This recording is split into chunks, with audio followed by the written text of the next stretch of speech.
Hi everyone. I thought it would be a change of pace to just talk to you.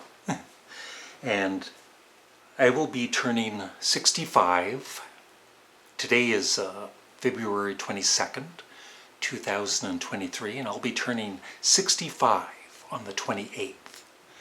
And I haven't worked in just over 2 years. And I don't know, it just kind of hit me in the last few weeks. It's like, I'm all done working. I don't have to get up at 8 in the morning or whatever time and, trot off to work and, the old routine, work for a couple of hours or 3 hours, then take your 15 or 20-minute break. I sure miss those days. But, I don't know. I've been, not working for, like I said, for over 2 years, and I spend a lot of time here making videos for you on the 2 channels. That does keep me busy, and I really do enjoy it, even with the chronic pain I have. I enjoy, doing things. And so I thought it would be kind of interesting for some of my viewers that care. Not all of you do, but I think it'd be interesting to let you know about my life and the work that I've done and the ups and downs of working. And I just hope I kind of inspire some younger people out there, because believe me, I was young at one point. And when you reach my age, you kind of look back and it goes by so fast. So kind of enjoy every day, even the bad ones. Everybody you'll go through bad times, but you'll get over it. Trust me. So the very first kind of a job I had was as a paperboy. And I live in Trenton, Ontario, so I delivered the paper called the Trentonian. And they delivered every Monday, Wednesday, and Friday. So 3 days out of the week I had a job. And, I worked, I had, the paper bag thing over my shoulder, and sometimes it would be pretty heavy I'd be 58, but 10 years old. I had that job about 1968 to 1970, I think, around that, a couple of years. And the thing is, you'd go to get the payment every Friday, and some people wouldn't answer the door, or they'd say, I'll pay you next week. And so when you would take it to the Trentonian to get paid, you'd give them the money you got. And there would be some weeks I wouldn't get any money. I'd owe them money. So yeah, but it was, I kind of enjoyed it, depending on the weather. And then my second job lasted 1 day. You're going to hear me laugh like that a lot. I was an apple picker. One of my friends got, he was apple picking, and so he got me hired on as an apple picker. The only thing was, not that I'm afraid of heights, but back then, I am a little bit, I guess, but not horribly afraid. I wouldn't go up the tree. I just picked the grounders, so I wasn't there very long, and so I was fired from my very first job. And then I got a job as a security guard, and I think there's a picture here if I remember, as a security guard at Belleville General Hospital. And I was a guard there from about 1977 to 1980. And I worked the midnight, I think it was like the midnight shift, 11 at night until 7 in the morning. And I walked to work every day, even in the winter. It was about a half-hour walk.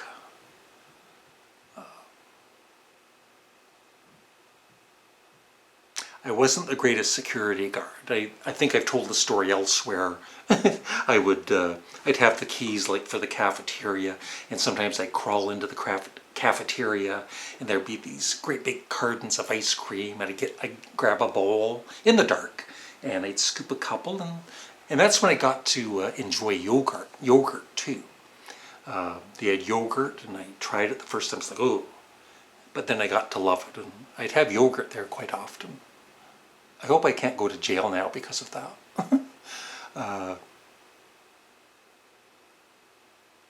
Yeah, so I do rounds every hour or two, and the most annoying thing was I think every hour I had to call this dispatch place to let them know I was still alive, I guess. And then I got a job at Quaker Oats, where my older brother worked. And they paid really good money. I don't know, I forget what it was, but back then it was very good money for this area. And I did not work there long. I'm just not a factory guy. And it was hard work for me. Not that I wasn't a lazy, well, maybe I was a bit lazy back then. But it was hard work, and you know, no air conditioning or anything in the summer. And one day, you know, being young and foolish and immature, I walked off the job, which I regretted almost right away, and went through some rough months, to say the least. But that, you know, you learn, these are lessons you learn in life, and so from that, it's like, okay, don't just quit a job. That's not good. And so even later on, there were times I really wanted to leave a certain job. I stayed, you know.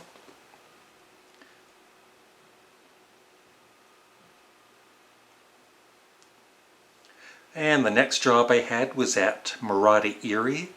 It was a Japanese plant that hired quite a few people here in Trenton for quite a few years. I worked there from 1984 to 1992.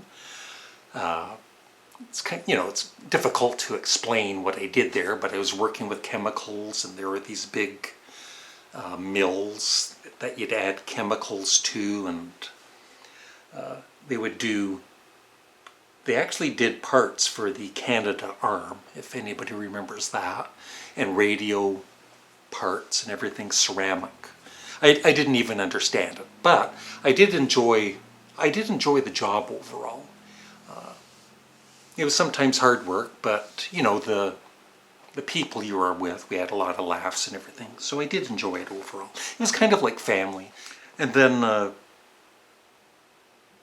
it was going to shut down, and that was like a big shock to, of course, all of us, because it was like a death in the family when a plant closes like that.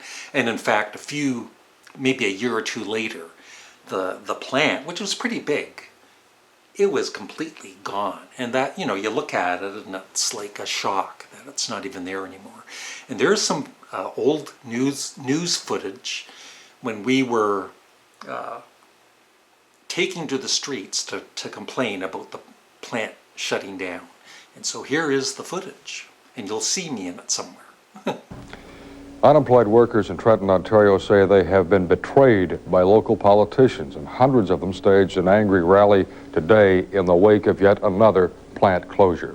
The workers accused Trenton's mayor of not giving them the news first, as our labor specialist Bill Turbovich reports. More than 300 laid-off workers from area factories took out their frustrations on local politicians. They marched from the Murata Erie plant, which announced yesterday it was closing and moving south, taking 400 jobs with it. The workers are angry because Trenton Mayor Neil Robertson had prior knowledge of the closure but did not tell the workers.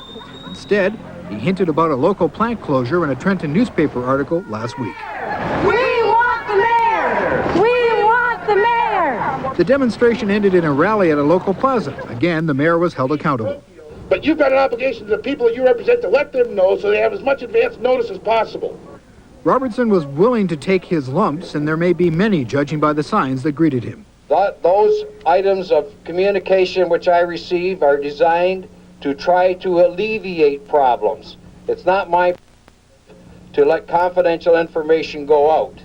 But it is the prerogative for angry workers to vote for somebody else. It's a little too late. I've already been laid off for 2 weeks and waiting for unemployment to come in and making ends meet. And that man better not turn his back.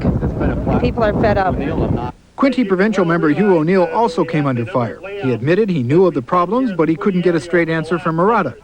He urged the workers to put pressure on the Ray government to do something. He appeared to lose votes too. I think they should start paying attention and work together as a group, not as just a bunch of opposition and using situations like this to get more brownie points.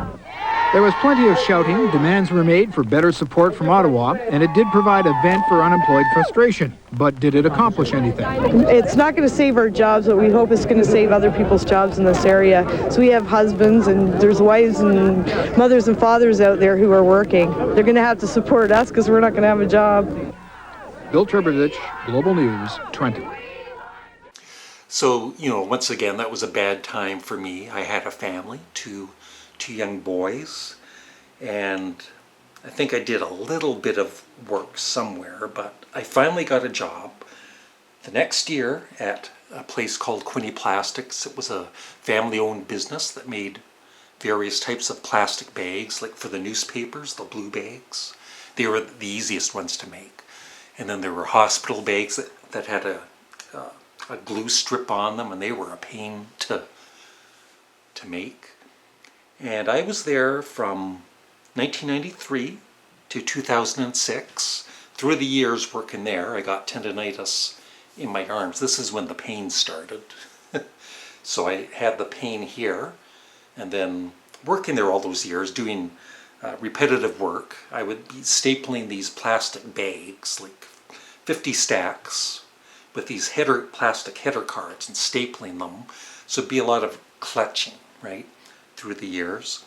The one thing I will say about that job is most of the time when I was at a machine, I could bring in my CD player, put on headphones, and for 8 hours listen to, depending on what I was doing, and listen to music. So it wasn't too bad of a job. I enjoyed some of it, and I also drove a forklift for all those years, even though I was never trained.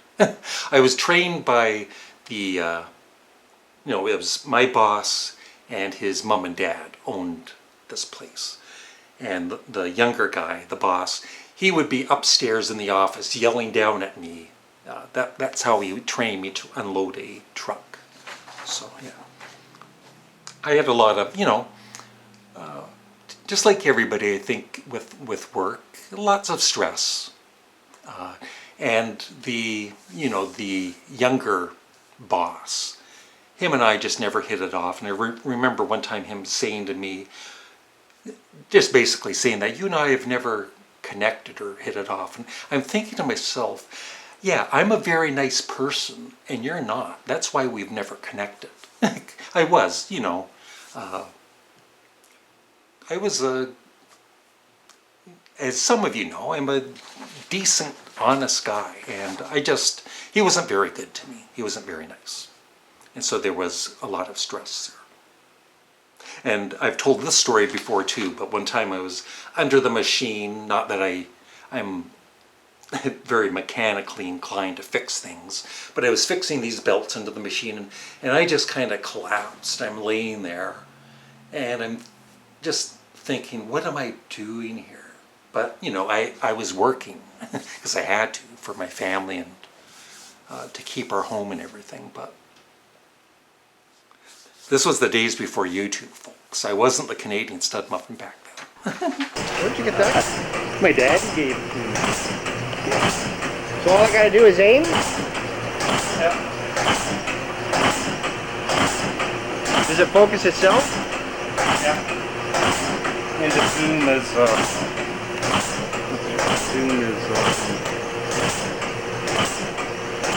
is here.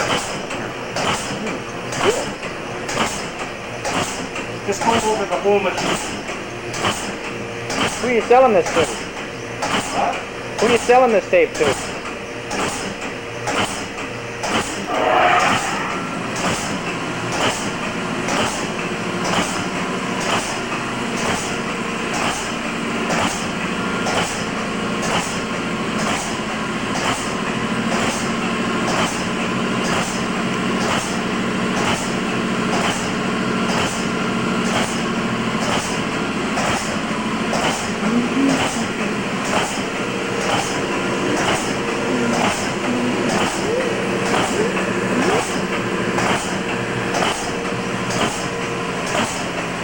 You know how to edit?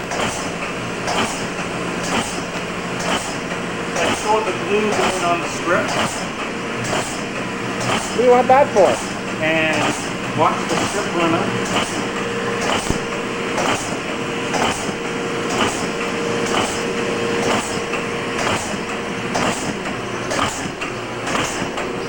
Kind of close up of Larry working.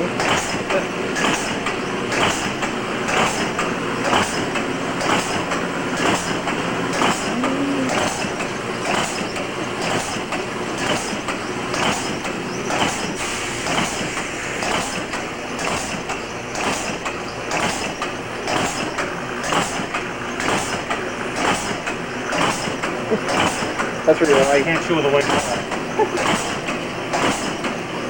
Anything else you want to take? No.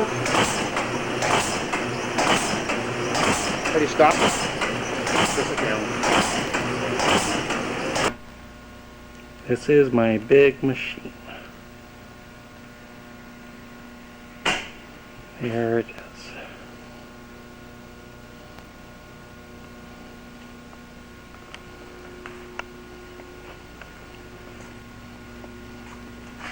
That's where the glue is, and the glue goes through that hose and onto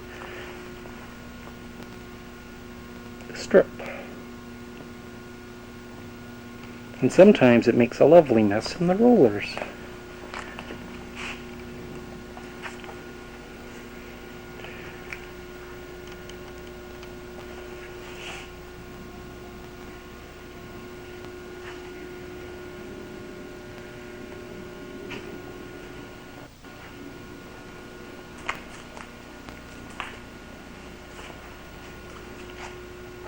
That's the strip you have to keep an eye on. Make sure you don't want it to run right out. You're going to have some trouble.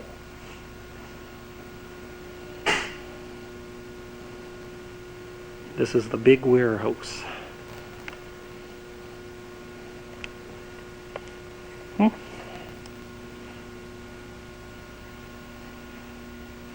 And I'll show you, I'll go upstairs, and this is the cafeteria. This is where I sometimes have my break. We got a microwave oven, fridge. There's the fridge. And the theater seats without the theater. Without the movie screen, I mean. See, and there's some nice insulation to look at.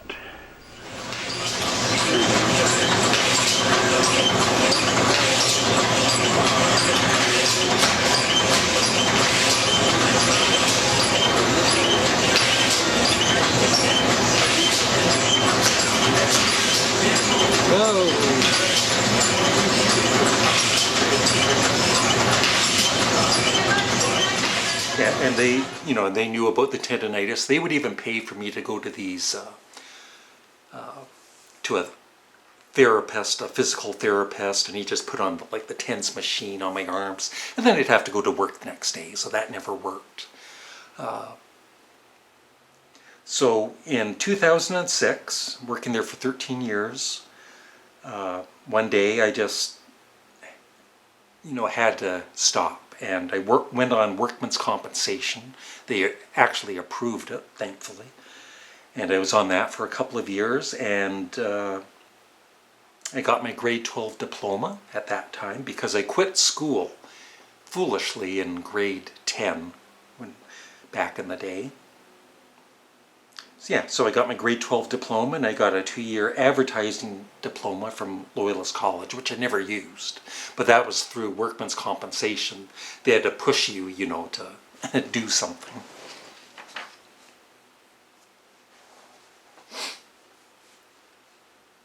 And so, I didn't work for a few years because of the tendonitis, and had my marriage break up in 2012. I moved here.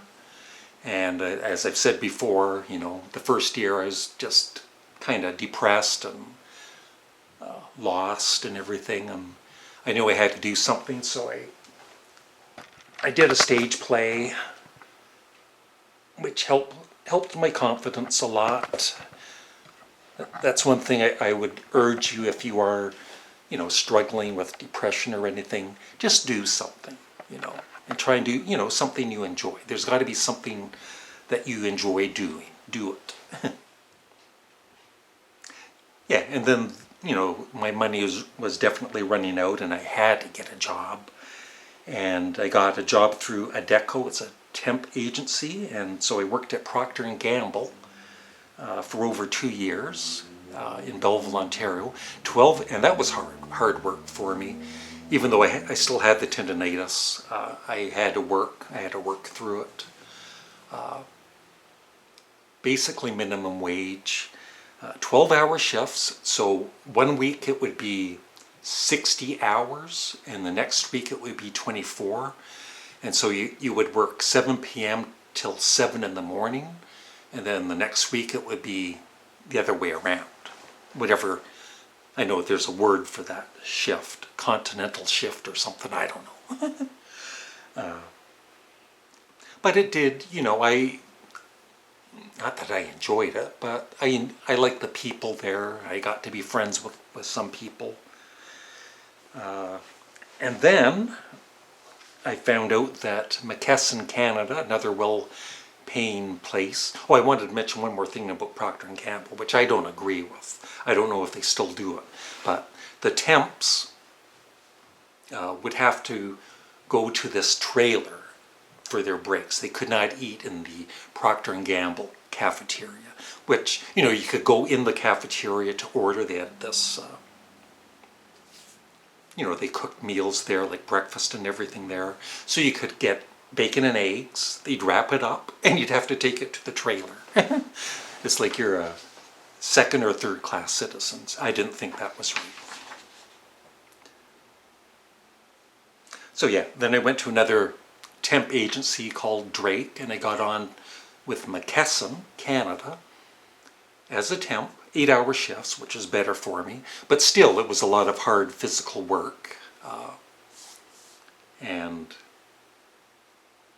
so I was a temp there for about 5 months, and then I was hired on directly with Mckesson, and so the pay was much better, and I had benefits and everything at last. And so I worked there from 2015 until January 2021. That's when I walked off the job. I told my supervisor, you know, I was going to get a doctor's note because of all the pain. And I'd had the pain, you know, I'd been working in this pain for quite a while. And this could be like a 2-hour movie going on about my health issues, but I was expecting at that time just to hopefully get a short-term leave of absence from my doctor, you know, 6 weeks rest and then come back. But even, you know, those few weeks off, I was still in pain, so even not working didn't help. And then I was diagnosed when I had an MRI with the Chiari malformation 1, and it's, you know, I'm in more pain now than I was when I left my job. I'm in constant pain. And it's not just my neck, it's sometimes my shoulders, my back, even my legs. It's not fun. But, yeah, but, you know, besides the sometimes difficult work, sometimes it wasn't difficult, I enjoyed, you know, the workers there and talking to them and being kind of work friends with certain people. And I will say this though, you know, you think people care about you, you know, like supervisors and management. They don't care about you. They just want you to work. But I always knew that. One thing I am proud of looking back on my life is, or looking back at, you know, when I used to work is, I was never one of these people that sucked up to the boss. You know, I'm sure you know, maybe you're one of them. You know, there'd be certain people that you would see them being friendly with the boss, but just sucking up to them to, you know, try and get ahead or whatever. And I was never like that. I couldn't be bothered. But, you know, that's it. I'm all done working. I just work from home now, and it is work for me. You know, because of the pain I go through, it's sometimes a struggle doing video editing and whatever, but I enjoy doing it. I'm not forcing myself to do it. I'm not forcing myself to do these videos. I would not do these videos if I didn't enjoy it. So I thank you, the viewer, for watching me, and I really do appreciate it. And that's about it.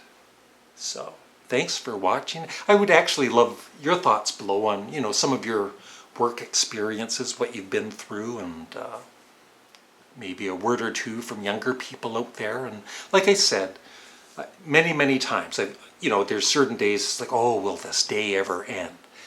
The day is going to end, and you will get through it, because I did. So thanks for watching. Have a great day.